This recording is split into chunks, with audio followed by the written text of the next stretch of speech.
everyone! Today I wanted to share with you something that's really close with me and something that I have worked so hard on but haven't really had the chance to share it with everybody, and that's my first book. Many of you don't know that I've actually wrote a book a few years ago, right before I had my son, and that's not where my writing started really. It actually started when I was about 8. I remember my mother coming into my room and saying that I'm in big, big trouble. And I couldn't figure out why. I was like, I'm a good child, what have I done now? I haven't been in my sister's clothes, I haven't took my brother's toys.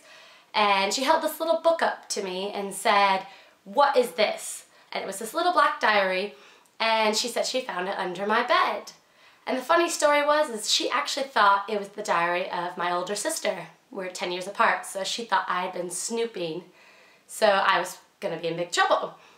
But in reality, I used to write in little diaries, and I'd choose different people to pretend that I was that person and write the story from their view. And that was just one of my diaries that I made from a teenager's point of perspective. So it really started from there when I was 8, my imagination and wanting to write fiction and stories down in books. And it took till I was almost 30 to write my first book, but it's been there from the start, definitely. I'll just introduce you to it real quick. My first book, there you have it. I thought I would just read a little passage from my first novel, When Love and Culture Collide, to give you a feel for the book and maybe get you intrigued so you can get your copy. So here I am towards the end, and there's a commotion going on. I can't tell you the secrets or it'll ruin the book. I was appalled she found this amusing. Sorry, what's so funny? As I said it, I placed one hand on Dylan's arm and the other on my hip. I wanted her to know the seriousness of the situation. A full-body cast isn't funny.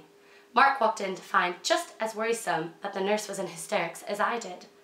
Maybe Darla escaped from the loony farm upstairs and wasn't actually a nurse next to me, but I was pushed aside as a piercing alarm started ringing in my ears. Darla began pushing buttons frantically on one of the monitors and screaming for help. What's happening? Is he okay? I queried. The alarm was deafening, and Mark crouched next to me, covering his own ears. Darla tried to cut into the cast around his chest, but her little scalpel couldn't break the first layer. 2 more nurses ran past Mark, and I shoved the chairs we had brought in out of the way. Within seconds, they were rolling Dylan out of the room to seek help. Darla caught my eye as she flew past me, holding onto the top of the bed. Darling, this man isn't your fiancé. He's a 65-year-old, and by the looks of it, he is not going to make it. And she was gone. I looked over at Mark. Then where is Dylan? Mark pulled out his chart on the door, and it read, Dylan Hayworth. Let me try his mobile again. Mark tapped a few times on his slider phone, but couldn't reach a signal. I had fallen to the ground and cradled myself in tears. What is going on? When Love and Culture Collide, and it was really my first baby.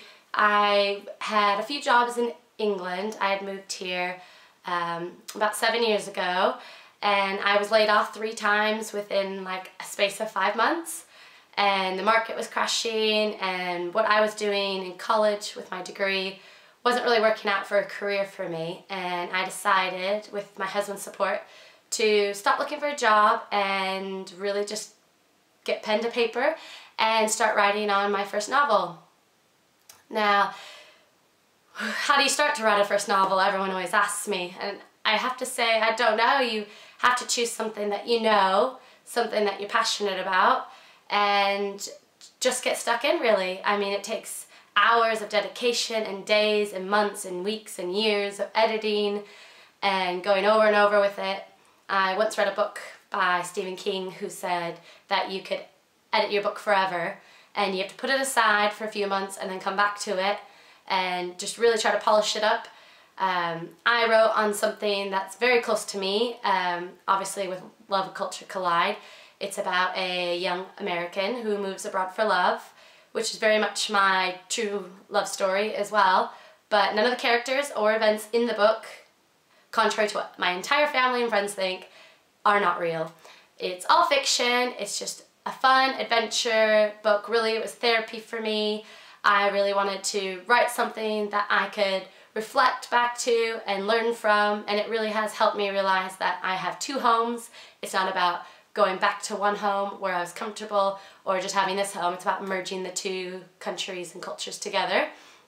And just really the funniness between Americans and English. It's a very different culture, it's very different humor, and it's a different way of life. And to compare the two in a comedy way in my story really, really helped me get more comfortable and fall in love with both my homes together. I haven't really had a chance to share it and market it, as the week after I launched my book and was to have a book launching party, I found out I was pregnant with my first son, Booba, and which was the happiest day of my life, but I got really, really sick with him, and so it kind of took a back burner, and then I got pregnant with my daughter soon after I had my son, so I haven't really had the time or the energy to market it, push advertising, and take it to the next level, which is my second book I'm currently working on. It is a different genre from this one. This is more your rom-com in a book chick lit. Great holiday easy read. Whereas my second book will be more sci-fi fantasy. So I hope you all will check my book out. You can get it on Amazon, or you can click on my website, www.letstalkmommy.com, and click on the sidebar. It'll take you to where you can purchase it straight from my publisher. And I hope you'll stay tuned for my second book, and I will see you then. Thanks, and have a great day. Bye!